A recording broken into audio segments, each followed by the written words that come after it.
la transition est toute trouvée. Nous voici à Berlin avec Matej. Matej qui fait le nomade en ce moment. Il a son setup bien à lui, qui est assez stylé, qui est assez différent du mien et que je jalouse un petit peu.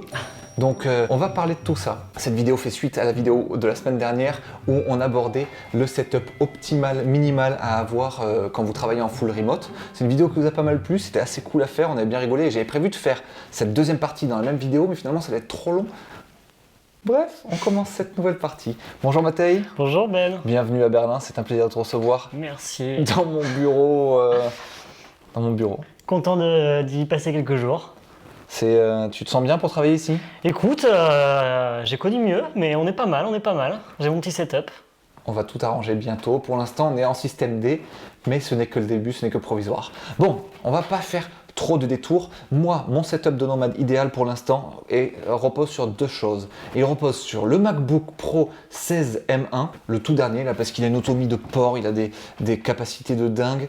Je pense que c'est la machine ultime. Je ne l'ai pas encore, mais c'est ce que je veux. Pour l'instant, je travaille avec le 16 pouces normal, qui est horriblissime, qui fait le bruit d'un avion, qui est vraiment pénible à trimballer.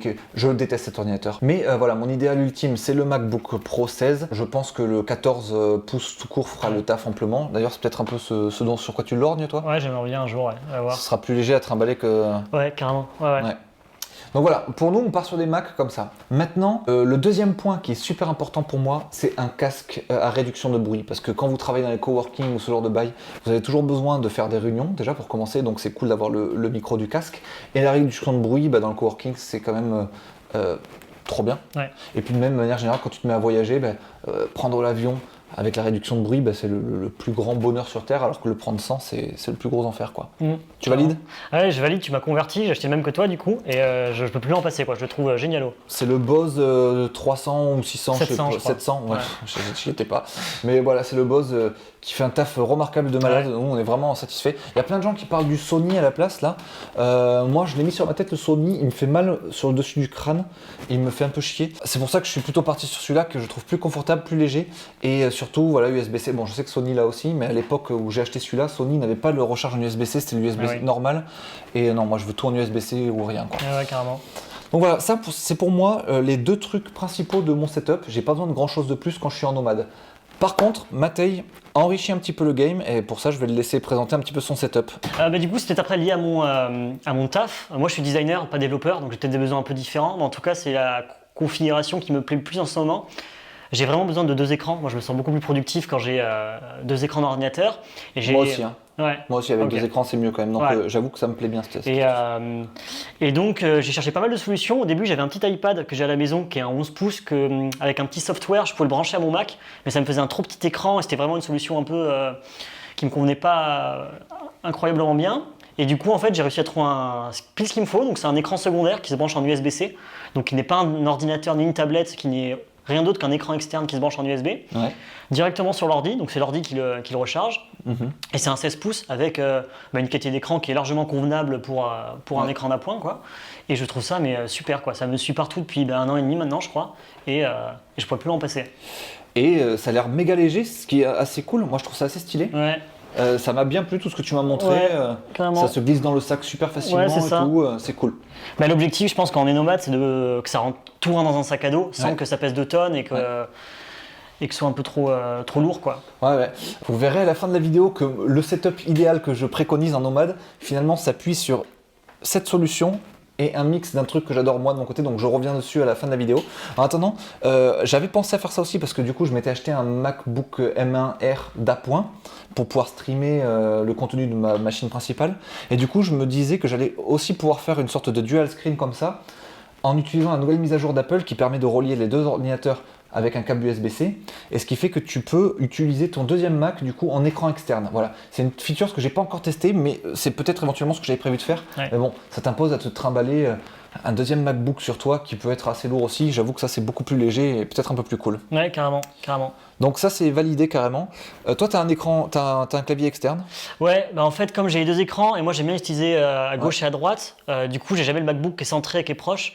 Et je trouve ça trop agréable d'avoir. Bah, moi j'ai besoin d'une vraie souris, forcément, en tout cas pour travailler. Et du coup, le clavier, qui sont Apple, quoi, mais qui sont très légers, très compacts, très transportables, avec une bonne autonomie. Donc, ouais, j'ai ça. Et donc, le tapis de souris qui va avec aussi. Ouais, c'est stylé. Ce setup avec clavier me rappelle la dernière personne qu'on a vue là en coworking là récemment. Elle est arrivée, elle a installé son bordel. C'était une sorte de truc qui était glissé comme ça dans son sac, c'était tout plat. Et en fait, elle a déplié. Ça faisait une sorte de pyramide comme ça, en gros, c'est ça. Ouais. Hein. Et elle posait du coup l'ordinateur au sommet de la pyramide, qui n'était vraisemblablement pas un triangle, sinon ça fait un ordinateur pas très en équilibre. Enfin, si, en équilibre justement, bancal. Bref, j'ai rien dit, vous avez rien compris, moi non plus, je sais plus ce que je dis. Bref, vous posez votre ordinateur là-dessus, vous utilisez votre clavier en bas, et vous kiffez, au moins vous avez la vision comme ça bien alignée. C'est vrai que quand vous êtes en coworking, jusque-là avec Mathé, on s'est rendu compte qu'on a quand même sacrément mal au dos assez souvent, parce que d'une part, on regarde vers le bas sur des écrans qui sont plus bas que notre ligne de mire, et en plus on a souvent des chaises qui sont pas ouf en fonction du café ou du bar que vous trouvez, donc ça, faut faire attention à la chaise que vous allez pouvoir utiliser. Et donc maintenant on arrive à ce moment que nous attendions tous, celui qui, selon moi, reçoit la palme du setup le plus stylé en digital nomade. Mathé ne valide pas du tout, mais je m'en fous. Dans la première vidéo, je vous parlais moi du fait que quand j'ai deux écrans, je préfère les avoir sur l'axe vertical comme ça. Avoir un gros écran en haut et mon plus petit écran de 16 pouces en bas. Et je fais comme ça, parce que j'aime pas en fait avoir tourner la tête pour voir mes écrans, ça me fait mal au cou plus que de faire ce geste vertical là en gros.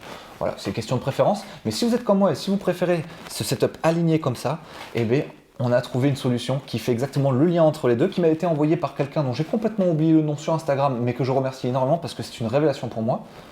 Tu seras crédité quelque part dans cette vidéo, là, en plein milieu de mon visage, pendant une seconde.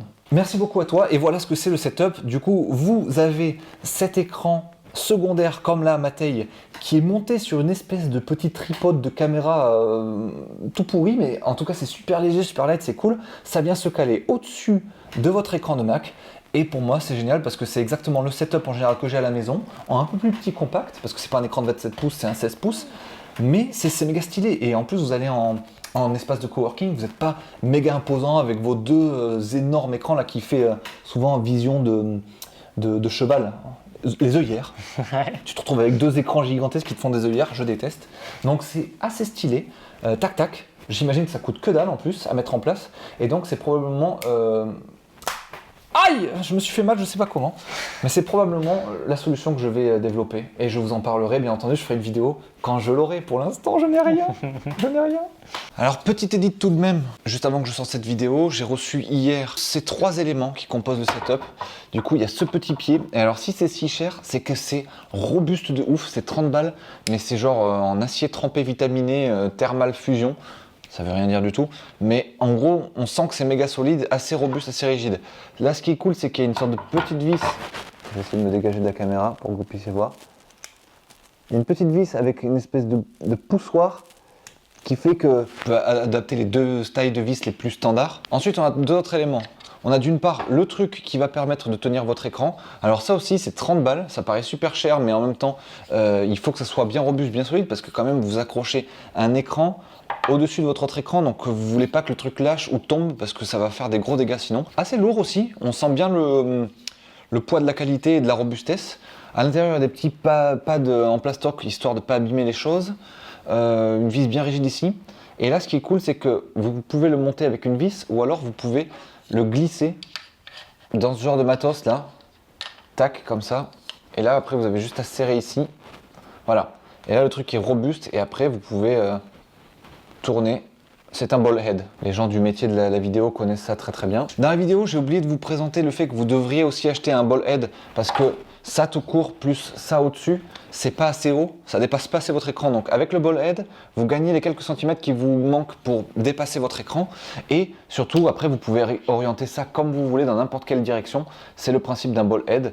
Vous avez juste à desserrer ici là, tac, et après vous pouvez tourner ça, orienter ça dans n'importe quelle position. C'est méga stylé.